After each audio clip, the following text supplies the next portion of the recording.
What happens though is most people become lonely in this moment and they go back to bad associations. Well, just because you're thirsty doesn't mean you should drink poison. You have to become okay with being alone. And in those moments, that's where the true growth happens. That's when you uncover your limiting beliefs. Welcome back to the Leaders Only podcast, where we talk about business, leadership mindset, and just pretty much anything revolved around building an incredible life. You know, one of the reasons that I started this podcast is because I felt like on the way to where we're at now, there wasn't really a place to go to learn tangible skills that are needed in order to succeed and further yourself and just get better overall in every area of your life. And so some background about me, I built a sales company that does over 8 figures a year. I own over $10 million worth of real estate, and I've built a multiple 7-figure income that's streamlined and in all honesty doesn't really need me. I plan on teaching you and documenting everything that I learned along the way. And if you get something out of today's message, if you can do me a favor, if you can like, share, and subscribe, it will give us the ability to further our message and help more people, which is what we're all about. Thank you guys so much. Let's dive in.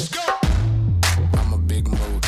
You can't name a lot of things. And I couldn't be more excited about today's message. And the reason is what I'm about to go over with you can completely transform and completely alter the direction of your entire life. And the reason that is because I'm going to be going over today how to shift your identity, how to shift the way you view yourself. Because all your identity is the way you view you. So if you view yourself in a negative light, then guess what? You are not going to achieve all this abundance and bliss in your life because the relationship that you have with yourself is low. But as we improve the quality of the way that we view ourselves, as we improve the way that we view ourselves, now all of a sudden we're going to have a shift in our identity, which means that that's going to lead to you having more, attaining more, and achieving more. Because identity is not just what you feel you deserve. I know we've heard that all the time, that identity is what you feel you deserve. Identity is what you feel you deserve. And I used to preach that as well. But then I realized that there's a lot of people in this world that feel like they deserve more, but they don't have more. And the reason is they feel like they deserve more because they just feel that way. They operate like, I deserve more, right? Almost like a victim mentality and or everything should benefit me mentality. But in reality, you are always present with you. And so because you are always present with you, you might mentally feel like you deserve more, but your subconscious knows that you don't deserve more, which is why you are not getting more. So I genuinely believe that identity is not what you feel you deserve, or it's not just what you feel you deserve, but it's what you allow and it's what you accept as normal. Meaning that if you allow yourself to have a crappy marriage, well then guess what? Your identity revolved around marriage is low. If you allow yourself to overindulge in foods that aren't the best for you and or alcohol, whatever it might be, well then guess what? Your identity revolved around your health is low.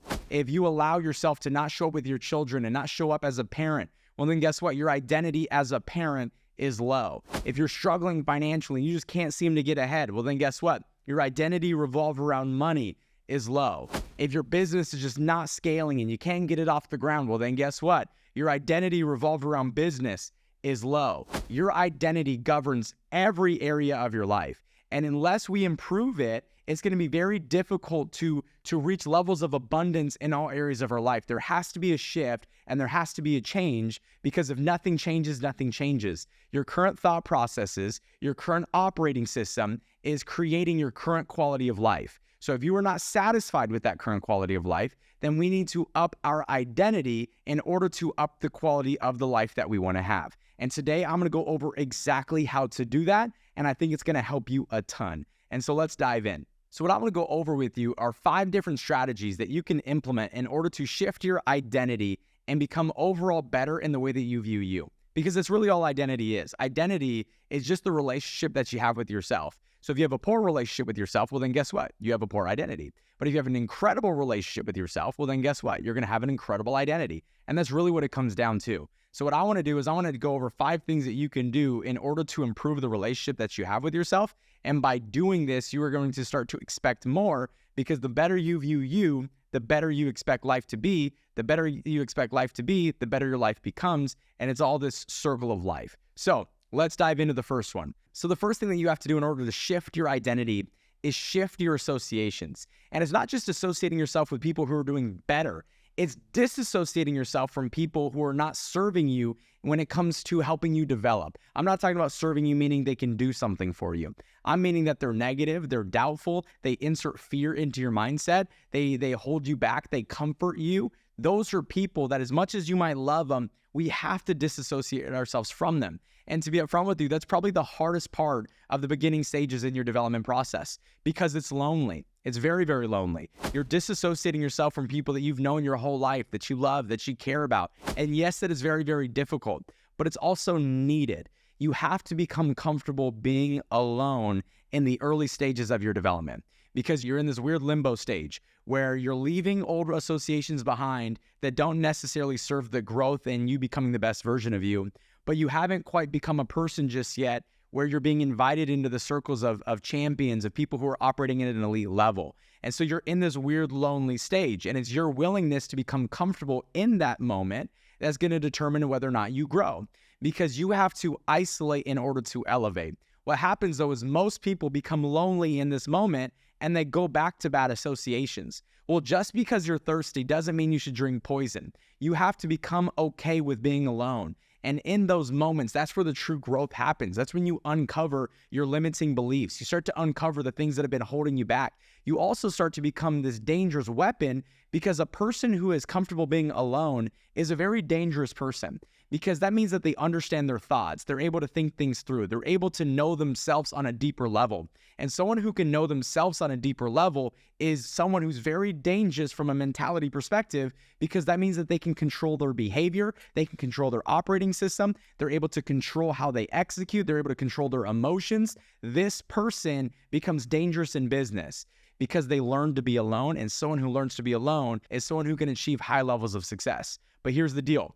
This is where most people drop the ball. Most people get lonely and they go back to hanging out with people that don't help their development. You have to be willing to give up to go up. And it doesn't mean you don't love certain people. It just means you distance yourself from them in your development stages. And what's also very powerful and what's also very important is you striving to get into bigger and better circles. Because if you are the smartest person in the room, you're in the wrong room. If you are the richest person in the room, you are in the wrong room. If you are the fittest person in the room, then you are in the wrong room. You want to constantly surround yourself with people who are doing better. Because if you're the richest person in the room, there's only so much that you can possibly learn when it comes to money. If you're the healthiest and fittest person in the room, there's only so much you can possibly learn when it comes to your health. When you are the smartest person in the room, there's only so much that you can possibly learn. So you want to constantly hang out with people who are doing better because A, that's where you learn, but B, these people operate at a higher level. They execute at a higher level. And if all of a sudden you're used to working 8-hour days and you're hanging out with a whole bunch of people who are used to working 16-hour days, now all of a sudden you look at 8 hours as if it's nothing because you're hanging around so many people who are working twice as hard as you. And so what starts to happen is naturally your identity starts to shift. And so the best way to shift your identity is immerse yourself into a group of people who operate at a higher level. And it's the same thing with building a language or learning a language. What is the best way to learn Spanish? Move to Mexico. Go move to a location where everyone speaks that language and naturally you will learn that language. Well, it's the same thing when it comes to your identity. If you go immerse yourself into groups of successful people, well, then naturally you are going to learn the language that successful people speak. You're going to learn the operating systems of successful people. You are going to start to execute like a successful person. And then by default, you will become a successful person too. And so we have to be willing to shift our associations. We have to be willing to disassociate from those who don't help our development. And we have to fight to be in the circles of those who are operating at the highest levels so that way they can bring that version of us out of us. And so that way we can start executing at a higher level as well. Hey guys, thank you so much for tuning in. And if you have not had the opportunity to subscribe just yet, if you can go ahead and do that, that would be incredible. We have about 10,000 plus active listeners and not all of you have subscribed just yet. So if you guys can go ahead and do that, that would be incredible. And hopefully you enjoy the rest of the episode. The second thing that we have to do in order to shift our identity is we need to create a daily personal development plan, whether it's 10 pages every single day of a book that serves you, or maybe it's an hour of audiobook every single day, whatever it might be. But on a daily basis, we need to be developing our mind by feeding our mind good things from books, audios, coaching groups, seminars, you name it. We need to constantly be feeding our mind good things and things that serve our development. Because if you don't program your mind, somebody else will. So on a daily basis, you have to intentionally program your mind to move towards success, because what dominates your thinking will determine the outcome of your life, and whatever you think about the most, you will move towards. There's two main reasons why I think you should have a personal development plan that you do on a daily basis. Number one, to control what dominates your thinking. If every single morning I listen to an hour of audiobook, that means the rest of the entire day, that hour of audiobook is helping govern my decision making. It's helping govern my execution. It's helping govern the way that I think and the way that I operate. So if I'm feeding goodness into my mind, then throughout the day, there's a higher likelihood that I'm going to operate in that goodness. But if I'm feeding negativity into my mind, or I'm not listening to things that serve my development, then those things are helping control and govern my entire day. And so by creating a personal development plan, if you feed good into your mind, you're going to feed good into your life. And that's very, very important. The second reason is because you're able to take somebody's 20, 30, 40, 50 years worth of experience and condense it into a couple of hours or a week by reading someone's book. You know, obviously we don't have time to waste. So when you read a book, you are literally getting someone's 20, 30, 40, 50 years worth of research, worth of experience, worth of knowledge condensed into a couple of hours or a couple of days. And that right there is going to speed up your success and help you shift your identity, because now you've fed your mind all this good knowledge, all this good value. And if you know you are knowledgeable and you know that you have value, that shifts your identity and starts to make you feel like you deserve to have more out of life. It also makes you feel like you expect more because you are operating with more knowledge. You are operating at a higher level. You're operating with better thinking because you've done the work necessary in order to develop yourself. And so by doing a personal development plan on a daily basis, you're going to shift your thinking. You're going to shift your identity. You'll start to expect more out of life, and you'll start to attain a higher quality of life as well. The third way to shift your identity is through experience. Whether it's experiencing a new personal record and breaking a PR financially or in business, whatever it might be, and or the experience of a better quality of life. And so what I want to talk about first is the better quality of life. You know, one thing that me and my wife always did is back when we were young and back when we were broke and back when we didn't have any money, we used to go every Sunday and tour all the homes up for sale in the rich neighborhoods. We'd go to all the open houses and we would walk through these houses because we wanted to taste the good life.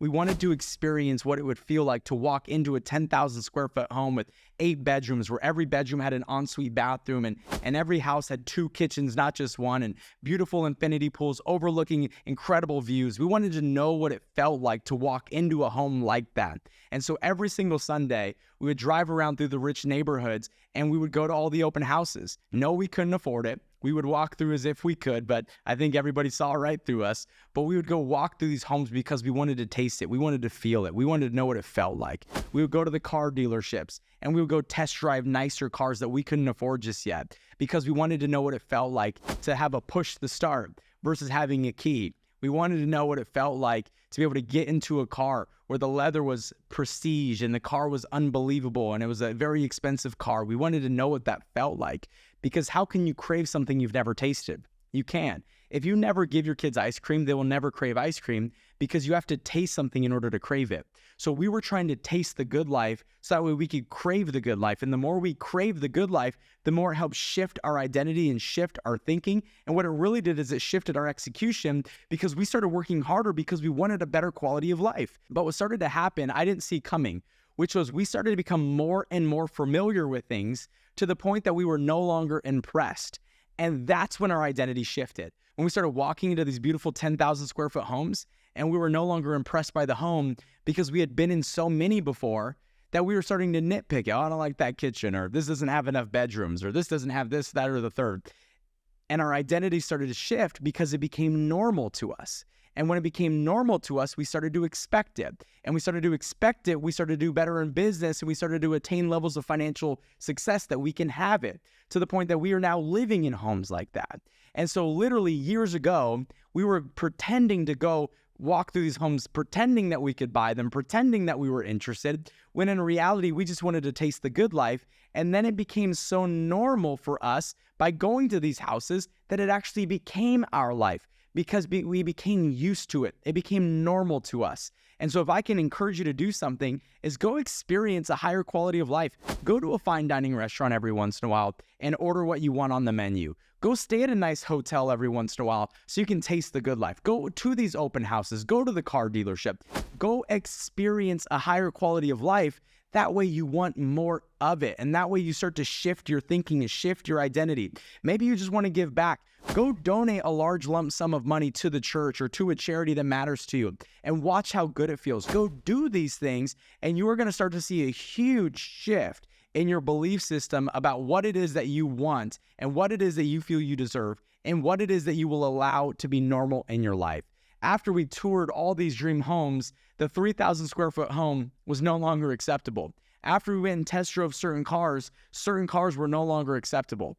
After we tithed a certain amount of money, X amount of money was no longer acceptable. After we stayed in certain quality of hotels, the lower end hotels were no longer acceptable because our identity had shifted because we had tasted such a high quality of life that anything less we didn't want anymore. And so I just want to challenge you to do the same thing because it will shift your identity. I'm not saying be all bougie and weird about it, but what I am saying is that it will help you in your development. And the second part of the experience is just going and doing something that you've never done before. There was a gentleman that I was mentoring and coaching, and I told him, I said, just go make $10,000 once. Because if you make $10,000 once, you now know you can make $10,000. I said, so just go do it once. And so then he did it. And he was like, you know what? That wasn't that hard. I said, so this is what I want you to do. I want you to leave out all the work that was busy work that didn't lead to the 10,000. And then I want you to go do more of the work that got you the 10,000. He said, deal. And I said, now I want you to go after 20,000. So then he went after 20,000. He fought for it, finally got over $20,000 in a month. Then guess what? His identity shifted. He now knew he was capable of doing $20,000 in income in a month, which before he didn't. And so sometimes you just got to fight like hell to go do something once so that way you know that it's possible. Because if you could do it once, you could do it again, and you can do it again, and you can do it again. But sometimes it's just doing it once that gives you all the belief that you need. I just want to challenge you. Go do something once that's outside your comfort zone. Go reach a new income milestone. Go hit a new PR in the gym. Go harder than ever to go do something you've never done. And then after you do it once, you now know it's possible. And if you know it's possible, your identity shifts. The fourth way to shift your identity is by keeping the promises that you make. Keeping the promises that you make to other people and keeping the promises that you make to yourself. Because if you're the type of person where every single time you say that you're going to do something, you follow through, you build this unwavering, undeniable trust with yourself that you can accomplish anything and there's no task too big, no goal you can't accomplish. And that affects your identity in such a positive way that you start to believe that you can achieve and have anything in life. But if you're the type of person that says you're going to do something and you don't follow through, whether it's you say you're going to wake up early and you don't, you say you're going to make 10 phone calls a day and you don't, those little things make you start to doubt yourself. Those little things affect the relationship you have with yourself. And if you don't have a good relationship with you, it's going to make it very difficult to start to achieve higher levels of success. And so if I can just challenge you to do something, every time you give your word, keep it. Because if you don't, you'll lose your integrity, you'll affect your self-confidence, which will affect your identity. But if every single time you give your word, you honor it, not just on the big stuff, but on the small stuff, you start to build this relationship with you that anything that you want, you can have because you always follow through on everything that you say that you're going to do. And that right there is everything. And last but not least, number 5, the fifth way to shift your identity is by flat out outworking people. Just outworking everyone. And I don't want you to underestimate this because for me, this is probably the biggest key component to the levels of success that we've been able to have because it's been the biggest shift to my identity was just knowing that I was doing more than other people. Because when you do more than others, you expect to have more than others. Think about it. If you go to the gym every single day and someone goes to the gym once a week, don't you just feel like you should be in better shape than them? Absolutely, because you're doing more. And it was the same thing when it came to my identity revolved around financial success. I remember 19 years old being welcomed into an office of entrepreneurs who were all way more successful than me. And I knew I wasn't the most talented. I knew I wasn't the most skilled. So I said, I'm going to bring my work ethic. I'm just going to do more than everyone else in this room. I'm going to do more than everyone else in the office. So I said, who makes the most money? Okay, that person makes $500,000 a year. I'm going to show up earlier. I'm going to leave later. I'm going to make more phone calls. I'm going to listen to more books. I'm going to develop myself more. And by doing these things, I'm going to start to feel like I deserve to make $500,000. and or make more than $500,000 because I'm outworking the person who's making it.